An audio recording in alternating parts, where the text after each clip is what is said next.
Hello friends, आप सभी का फिर से स्वागत है कैलिबर एजुकेशन के डिजिटल प्लेटफॉर्म पर। दोस्तों, आज एक खुशखबरी का विषय है कि पीएसआई भर्ती परीक्षा के लिए विज्ञप्ति जो है आपकी जारी हो चुकी है। और इस महीने में भी ये एक महत्वपूर्ण दिन है कि फर्स्ट ग्रेड, सेकंड ग्रेड और पीएसआई सारी विज्ञप्ति जो है आरपीएससी के द्वारा आज ही जारी की गई है। ठीक है, तो अब आपको बहुत सावधानी पूर्वक चूज़ करना पड़ेगा कि आपको कौन सी राह पकड़नी है ना। अगर आप सारे ही नाव में सवार होने की कोशिश करेंगे तो थोड़ी गड़बड़ हो सकती है। तो इस वीडियो लेक्चर के अंदर हम पीएसआई विज्ञप्ति जो जारी हुई है उसके बारे में पूरा डिटेल से चर्चा करेंगे। एग्ज़ाम पैटर्न के बारे में देखेंगे, पदों की संख्या के बारे में देखेंगे, संभावित एग्ज़ाम तिथि जो है वो क्या हो सकती है, कब एग्ज़ाम हो सकता है, तैयारी के लिए बेहतरीन रणनीति क्या हो सकती है और किस प्रकार से कौन कौन सी ऑथेंटिक पुस्तकों का हम अध्ययन करके इस वैकेंसी के अंदर अपना चयन जो है वो सुनिश्चित कर सकते हैं। तो बिना देरी किए आइए हम शुरू करते हैं।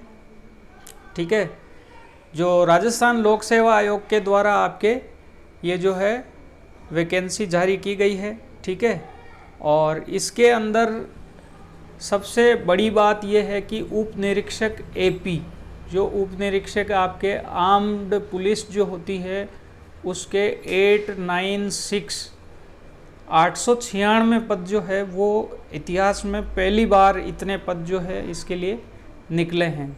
ठीक है, बाकी जो भी वैकेंसीज आती है उसमें क्या है कि आपके जो आपके आरएसी वगैरह, आईबी और इनके पद और जो एपी के पद जो है लगभग बराबर ही निकलते हैं, लेकिन इसके अंदर जो मेजॉरिटी है पदों की वो आपके आम पुलिस जो है उसकी है। ठीक है, तो ये बेहतरीन मौका है और इसमें आप अगर सेलेक्ट हो जाते हैं तो इसमें प्रमोशन के चांसेस भी अच्छे हैं और बहुत ही शानदार ये वैकेंसी है। मेरे ख्याल से अगर आप आरएस की तैयारी भी कर रहे हैं फिर भी आपको ये एग्ज़ाम के लिए फिलअप फॉर्म करना चाहिए, क्योंकि आरएस प्रीलिम्स का और इसका सिलेबस एक जैसा ही है, आपको अलग से कुछ भी करने की ज़रूरत नहीं है। तो चलते हैं हम नेक्स्ट इसकी जानकारी पर। इसकी भर्ती प्रक्रिया की थोड़ी सी हम चर्चा कर लेते हैं कि आपके कौन अप्लाई कर सकता है। तो इसमें एनी ग्रेजुएट में अप्लाई, यानी कोई भी व्यक्ति जो है जिसने ग्रेजुएशन कर रखी है वो इसमें अप्लाई कर सकता है, चाहे उसने बीए कर रखी हो, बीएससी कर रखी हो, बीकॉम कर रखा हो, कुछ भी कर रखा हो, अगर वो ग्रेजुएट है तो वो अप्लाई कर सकता है। आयु सीमा की बात कर लेते हैं तो 20 साल से लेके 25 साल तक की एज वाला व्यक्ति इसमें अप्लाई कर सकता है। OBC, EWS, SC, ST, MBC इनके लिए फिर 20 से 30 साल का क्राइटेरिया है, यानी इनको 5 साल एक्स्ट्रा जो है आपके छूट मिलती है। महिलाओं की बात करें तो महिलाओं के लिए पहले से ही 20 से 30 वर्ष की आयु जो है वो निर्धारित की हुई है। OBC, EWS, SC, ST, MBC इनके लिए फिर 5 साल की फिर और छूट मिल जाती जो इस संबंधित कैटेगरी की महिलाएं हैं, तो उनके लिए आपके 20 से 35 साल उम्र इसमें रखी गई है।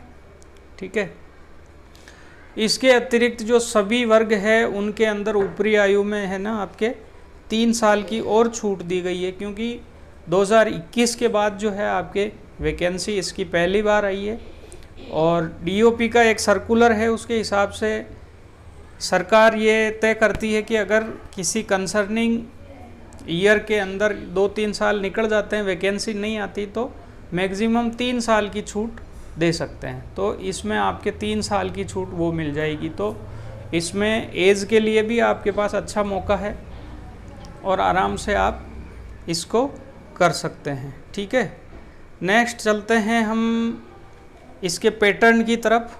तो पीएसआई एग्ज़ाम के पैटर्न की हम बात करें तो इसके अंदर क्या आपके परीक्षा जो है वो कुल 400 नंबर की है, यानी 2 पेपर आपके होते हैं और 400 मार्क्स का आपका एग्ज़ाम है। उसमें हिंदी का जो पेपर है वो आपके प्रथम पेपर है और हिंदी का पेपर आपके फर्स्ट पेपर है और 200 मार्क्स का है। वापस जीके का पेपर है, वो भी सेकंड पेपर है और वो भी आपके 200 मार्क्स का है। तो कुल परीक्षा का अपन देखते हैं तो ये 400 मार्क्स की है। फिजिकल की हम बात करें तो फिजिकल आपके 100 नंबर का है। जो रिटन एग्ज़ाम क्वालिफाई करते हैं उनके लिए फिर फिजिकल एग्ज़ाम होता है, तो फिजिकल आपके 100 नंबर का है। और सबसे महत्वपूर्ण बात वो ये है कि ये फिजिकल एग्ज़ाम है, ये केवल क्वालिफाइंग है, इसके मार्क्स जो है आपके नहीं जुड़ते, यानी मेरिट के अंदर आपके मार्क्स नहीं जुड़ते। लेकिन साक्षात्कार यानी इंटरव्यू के लिए, आपके इंटरव्यू में जाने के लिए, क्वालिफाई करने के लिए आपके साक्षात्कार के मार्क्स जुड़ते हैं। यानी 400 नंबर का एग्ज़ाम हो गया और 100 नंबर फिजिकल के हो गए, उसके आधार पे मेरिट बना के आपके इंटरव्यू के लिए क्वालिफाई किया जाता है। इंटरव्यू आपके 50 नंबर का होता है, 50 मार्क्स का। और दोस्तों फाइनल मेरिट जो इसकी बनती है वो 450 नंबर से बनती है। यानी कि जब फाइनल मेरिट आपकी बनेगी वो परीक्षा के 400 नंबर और इंटरव्यू के 50 नंबर। तो ये फिजिकल है, इसको फाइनल मेरिट में कट कर दिया जाता है, आउट कर दिया जाता है। लेकिन इंटरव्यू के अंदर पहुंचने के लिए आपको 100 नंबर जो है फिजिकल के, वो आपके मेन एग्ज़ाम में जो मेरिट के अंदर जुड़ेंगे। लेकिन फाइनल जब आपकी मेरिट बनेगी तो उसमें फिजिकल मार्क्स को आपके हटा देते हैं। तो इस प्रकार का इसका पैटर्न है, ठीक है। कुल 2 पेपर हैं, हमने पहले ही चर्चा की है। 2 पेपर्स के अंदर आपके सबसे पहले दोनों पेपर्स जो है आपके ऑब्जेक्टिव टाइप है, यानी आरएस के अंदर सब्जेक्टिव टाइप होते हैं, उस तरह के पेपर इसमें नहीं होकर के हिंदी का भी आपके ऑब्जेक्टिव पेपर है और जो जीके और जीएस वाला पेपर है वो भी ऑब्जेक्टिव है। और ये जो दोनों पेपर है दोस्तों, ये एक ही दिन में दोनों पारी में करवाए जाते हैं। यानी फर्स्ट पेपर आपका हिंदी का मॉर्निंग सेशन में होता है और सेकंड पेपर जीके वाला है वो आपका इवनिंग सेशन में होता है। प्रत्येक पेपर जो है ये आपके 2 घंटे का होता है और इसमें 100 क्वेश्चंस आते हैं, यानी 100 प्रश्न एक पेपर में आते हैं और 2 घंटे का पेपर है और 200 मार्क्स का एक पेपर है, ठीक है। आप समझ चुके होंगे। एक शर्त इसके अंदर और है कि प्रत्येक पेपर में आपको 36% नंबर लाने ज़रूरी है और दोनों में मिलाकर आपके 40% होने चाहिए।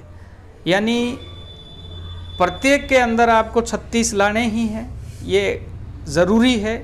अगर 36 आपके नहीं आ पाए, यानी पहले पेपर में अगर आपने 50% स्कोर किया और दूसरे पेपर में अगर आपने जीके वाले पेपर में आपके अगर 30% या 35% ही आए तो आपके काम नहीं बनेगा। यानी आपके अच्छे नंबर होते हुए भी आप मेरिट से बाहर हो सकते हैं। इसलिए आपको 36% नंबर तो लाने अनिवार्य ही है प्रत्येक पेपर में, और दोनों पेपरों को मिला के यानी 400 में से आपको 40% नंबर तो लाने ही हैं, ठीक है।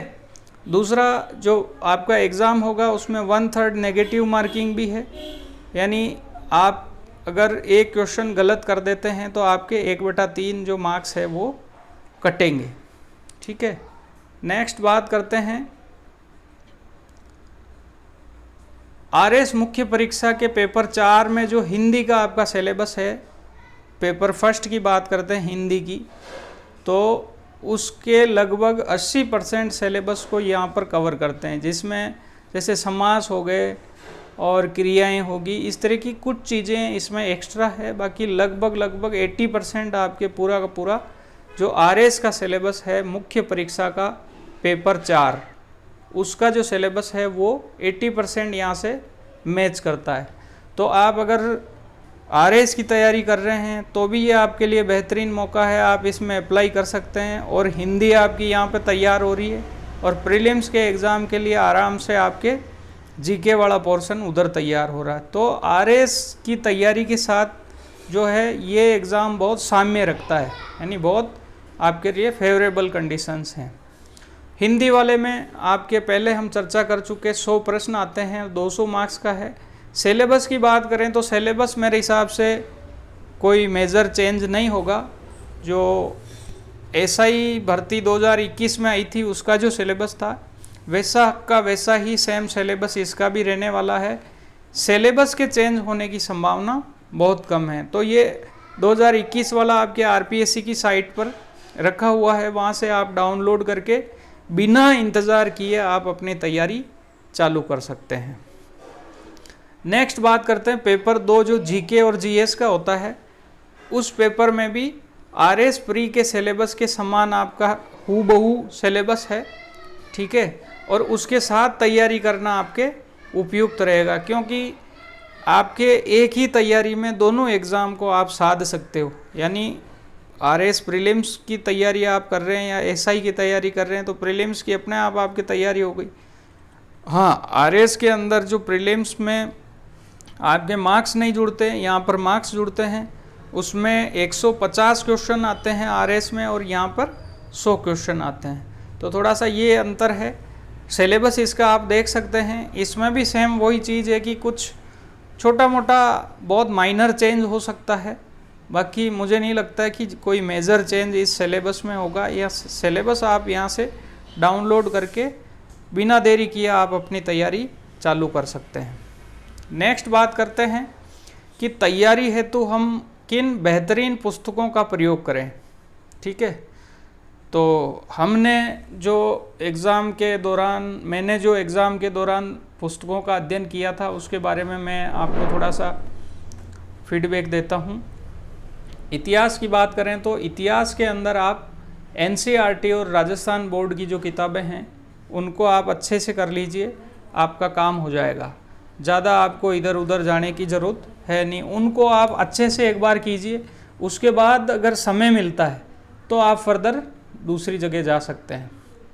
लेकिन मुझे नहीं लगता कि आपको ज़्यादा कुछ और इधर उधर मटेरियल हंटिंग करनी चाहिए या इधर उधर कुछ करना चाहिए। बोर्ड की किताबें और एनसीईआरटी की है उनको बेहतरीन कर लीजिए, उनमें से जो क्वेश्चन मिल जाएंगे वो आप कर लीजिए। बाकी इतिहास ऐसा विषय है कि आप चाहे कितना भी ज़्यादा पढ़ेंगे आपको कहीं ना कहीं यही लगेगा कि अभी भी ये अधूरा है, या आप पूरे में से पूरे आपके नंबर या क्वेश्चंस अटेम्प्ट नहीं कर पाएंगे। अर्थव्यवस्था की बात करें तो आपके एनसीईआरटी और राजस्थान बोर्ड है ना, इनकी जो है आपको अच्छे से अध्ययन करना चाहिए। और भारत की और राजस्थान की जो आपकी बजट के साथ आर्थिक समीक्षा आती है, ठीक है, आर्थिक समीक्षा को आपको बहुत अच्छे से तैयार करना चाहिए। आर्थिक समीक्षा को अच्छा तैयार करने से आपके इकोनॉमी के आपके के सारे कॉन्सेप्ट क्लियर हो जाते हैं और करंट अफेयर्स जितना भी है वो आपका कंप्लीट हो जाता है। पुनः हम राज व्यवस्था की बात करते हैं, पॉलिटी की बात करते हैं, तो इसमें लक्ष्मीकांत की जो किताब है, एम लक्ष्मीकांत की, बहुत बेहतरीन बुक है। और मैं यही आपको सजेस्ट करूंगा कि आपको लक्ष्मीकांत की किताब को बहुत बढ़िया से पढ़नी चाहिए। और इसमें से पढ़ने से आपको क्या कॉन्सेप्ट क्लियर होंगे और घुमा फिरा के अगर डीप से भी क्वेश्चन पूछे गए तो आप कर पाएंगे। दूसरा, एनसीईआरटी और राजस्थान बोर्ड की जो किताबें हैं उनको आपको नहीं भूलना है, उनको साथ लेके चलना है। भूगोल की बात करें तो एनसीईआरटी और राजस्थान बोर्ड पुनः मैं सजेस्ट करूंगा, बहुत बढ़िया आपके जो 11th क्लास की एनसीईआरटी है वो इंडियन ज्योग्राफी के लिए बेहतरीन बुक है और वहाँ से आपको पढ़ना चाहिए। उसके बाद कुछ टॉपिक अगर आपके रह जाते हैं तो एक महेश वर्णवाल की बुक आती है, बेहतरीन बुक है, उससे आप जो छूटे हुए आपके टॉपिक कर सकते हैं, है ना। एक सजेशन मैं आपको देना चाहूँगा कि बहुत ज़्यादा इधर उधर भागने के बजाय अच्छी वैकेंसी है और इसमें आपको क्या करना चाहिए, सेलेक्टिव मटेरियल को इकट्ठा करके उस हिसाब से आपको ऑथेंटिक चीज़ों को ही पढ़ना चाहिए। राजस्थान भूगोल पर आते हैं तो इसमें आपको हरिमोहन सक्सेना की जो किताब आती है राजस्थान हिंदी ग्रंथ अकादमी की, वो आपको करनी है। और ज्योग्राफी का करंट वाला पार्ट है वो बहुत सारा पार्ट आपका कहाँ से कवर हो जाएगा, आपका आर्थिक समीक्षा से और करंट वगैरह से, उनसे जो है आपके कवर हो जाएगा। जनरल साइंस और टेक्नोलॉजी के भी अच्छे खासे जो है क्वेश्चन आते हैं। तो एनसीईआरटी और राजस्थान बोर्ड की जो है किताबें आपको जनरल साइंस के लिए प्रेफर करनी चाहिए, उन्हीं को बार बार पढ़ना चाहिए, अपने खुद के नोट्स बनाने चाहिए। और टेक्नोलॉजी की जहाँ तक बात है, टेक्नोलॉजी में कोई भारी भरकम टेक्नोलॉजी पूछी नहीं जाती है। आपके डिफेंस टेक्नोलॉजी है ना, नैनो टेक्नोलॉजी वगैरह, इसके वही क्वेश्चन पूछे जाते हैं जो बहुत करंट में रहते हैं या कोई इनोवेशंस हुए होते हैं। तो किसी भी जहाँ से भी आपको भरोसा हो वहाँ से एक किसी भी कोचिंग के आप नोट्स ले सकते हैं, या करंट के अपने खुद के साइंस एंड टेक्नोलॉजी वाले पार्ट के खुद नोट्स बना सकते हैं और उसको आप कर लेते हैं। तो ज़्यादा इसमें आपको परेशान होने की ज़रूरत है नहीं, ये पार्ट आपका वहाँ से हो सकता है। मैथ रीजनिंग जो है ये आपके अच्छा रोल प्ले करता है। मैथ रीजनिंग में एक बात मैं कहूँ कि ये आपके हाथ के रखे क्वेश्चन होते हैं, यानी आपको या तो आता है तो आप बिल्कुल सही करेंगे और नहीं आता है तो आप छोड़ेंगे, यानी इसमें ये आपको धोखा नहीं देगा। आपने अच्छी मेहनत और प्रैक्टिस कर रखी है तो ये क्वेश्चन आपके हाथ के रखे हैं। तो मथुरिया जो है पब्लिकेशन की मैथ रीजनिंग की बुक, मैथ की बुक आप ले सकते हैं, रीजनिंग की भी ले सकते हैं। एक RS अग्रवाल की बुक आती है बहुत मोटी रीजनिंग की, लेकिन वो हिंदी में अवेलेबल नहीं है। अगर आप इंग्लिश मीडियम के हैं तो RS अग्रवाल की बेस्ट बुक है, वो आप प्रेफर कर सकते हैं। राजस्थान आर्ट कल्चर की बात करते हैं, कला संस्कृति, तो इसमें आपको कक्षा 9-10 में बोर्ड की किताबें चलती है, वो आप देख सकते हैं, उनको पढ़ सकते हैं। और हिंदी ग्रंथ एकेडमी की जो आपके हुकुमचंद जैन एंड माली वाली जो बुक आती है वो बेहतरीन बुक है, उसको पढ़ना चाहिए। और करंट अफेयर्स के लिए दोस्तों अखबार और जो आपके 15-20 रुपए की एक छोटी सी बुक आती है क्रोनोलॉजी, इन दोनों सोर्स को आप ईमानदारी से अगर फॉलो कर लेते हैं तो मेरे ख्याल से करंट के लिए भी आपको ज़्यादा कुछ हाई तौबा करने की ज़रूरत नहीं है। और बहुत सारे अभ्यर्थी ये क्वेश्चन पूछते हैं कि साहब करंट अफेयर्स हम कब से पढ़ें। मैं ये कहता हूँ आज से ही पढ़ो, आज से ही पढ़ो जब तक आपका पेपर होगा। ऐसा मान के चलते हैं कि पेपर आपका जनवरी-फरवरी से पहले संभव नहीं है, तो अगर जनवरी-फरवरी में पेपर होता है तो आराम से ये 5-6 महीने का जो टाइम है इतना ही करंट पूछा जाता है, ज़्यादा इसमें कुछ परेशान होने वाली बात नहीं है। आज से ही आप बढ़िया प्रिपेयर कीजिए तो आपका काम हो जाएगा। नेक्स्ट फिजिकल के बारे में थोड़ा सा चर्चा कर लेते हैं। एग्ज़ाम के बाद जो फिजिकल आपके होता है, फिजिकल क्या होता है, कुल पदों के 20 गुना अभ्यर्थी जो है वो आपको फिजिकल के लिए बुलाए जाते हैं, यानी 20 गुना। अगर 1000 वैकेंसी है तो 20,000 लोग फिजिकल के लिए आएंगे। कुल 100 नंबर का फिजिकल होता है और इसमें आपको 50 नंबर लाने क्या है ज़रूरी है। पेपर और फिजिकल के मार्क्स जोड़ के इंटरव्यू कॉल की मेरिट बनाई जाती है, हम चर्चा कर चुके पहले। फिजिकल जो है ये केवल क्वालिफाइंग है और इसके मार्क्स केवल साक्षात्कार में जाने के लिए जुड़ते हैं, है ना, फाइनल मेरिट में इसके मार्क्स नहीं जुड़ते हैं, ये हम चर्चा कर चुके थे। नेक्स्ट बात करते हैं पुरुषों के लिए और महिलाओं के लिए थोड़ा सा अलग अलग क्राइटेरिया है। फिजिकल में 3 तरह की क्रियाएं होती है। एक तो आपको 100 मीटर की दौड़ जो 40 नंबर की है, दूसरा लंबी कूद जो आपके 30 मार्क्स की है, 30 नंबर की है, और चिनअप है वो आपके 30 नंबर के। तो ऐसे करके आपको कितने कितने नंबर जो है वो मिलेंगे वो आप कर सकते हैं इसमें। यानी 14 सेकेंड में आपने अगर 100 मीटर की दौड़ कर ली तो पूरे नंबर मिलेंगे 40 नंबर, तो वो आप देख सकते हैं। 15 सेकेंड में 25, 16 सेकेंड में 15, इसी तरह से लंबी कूद और चिनअप के अंदर भी आपको अलग अलग कैटेगरी वाइज अलग अलग आपने जो है जैसा प्रदर्शन किया है वैसे आपको मार्क्स मिलते हैं। महिलाओं के लिए बात करें तो इसमें भी 100 मीटर की दौड़, लंबी कूद और गोला फेंक, महिलाओं के लिए क्या है, गोला फेंक वाली जो है प्रतियोगिता रखी गई है। तो आपके दौड़ 40 नंबर की है, लंबी कूद 30 नंबर की है और गोला फेंक जो है वो 30 नंबर का है। वापस आपने कितना फेंका है, कितनी लंबी कूद है या कितना आपके दौड़ कितने सेकंड में की है, उस हिसाब से आप यहाँ पर देख सकते हैं, उस हिसाब से आपको मार्क्स मिलते हैं। चलते हैं नेक्स्ट। एक महत्वपूर्ण बात जो यहाँ पर वो है कि इन सब में आपको एक चांस मिलता है, यानी आप दौड़े तो आपको एक ही बार दौड़ना है, ऐसा नहीं कि थक गए तो दोबारा एक चांस और मिल जाएगा, नो, आपको सिर्फ एक चांस मिलेगा। इन सब में अलग अलग पास होने की शर्त नहीं है, यानी 3 जो कैटेगरी हमने फिजिकल की देखी थी उसमें अलग अलग आपको पास होने की कोई शर्त नहीं है। यानी आप एक इवेंट में अगर 0 नंबर ले आए और दूसरे इवेंट में आप पूरे में से पूरे ले आए, लेकिन एक शर्त है कि आपको जो है 50 नंबर आपके आने चाहिए, यानी 100 में से 50 नंबर आपके आने ही चाहिए। ठीक है, अलग अलग पास होने की ज़रूरत नहीं है, लेकिन 100 में से 50 नंबर आपको लाने हैं। चलते हैं नेक्स्ट। फिजिकल के बाद आपको इंटरव्यू के लिए बुलाया जाता है, साक्षात्कार होता है तीसरे चरण में। साक्षात्कार है वो आपके 50 नंबर का है, कुल 50 मार्क्स का है। कुल पदों के लगभग 2.5 से 3 गुना अभ्यर्थियों को पेपर और फिजिकल के नंबर जोड़ के इंटरव्यू के लिए बुलाया जाता है। ठीक है, मिनिमम क्वालिफाइंग मार्क्स जो है वो यहाँ पर रखे गए हैं। जनरल EWS के लिए आपको 18 नंबर लाने ज़रूरी है 50 में से। OBC, SC, ST, MBC इनको 15 नंबर लाने ज़रूरी है। यानी इससे नंबर कम आने के बाद क्या है कि अभ्यर्थी डिसक्वालीफाई हो सकता है। तो इस तरह का प्रावधान जो है RS के अंदर नहीं है, लेकिन यहाँ पर जो है ये प्रावधान रखा गया है ना।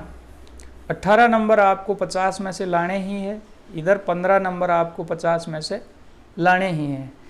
यानी आपके इंटरव्यू में अगर जनरल कैटेगरी से आप हैं और 18 से नंबर कम आए, OBC से हैं और 15 से कम आए, तो चाहे आपने रिटर्न में चाहे कितने ही अच्छे नंबर प्राप्त किए हो, आप उसके लिए रिकमेंड नहीं किए जाएंगे।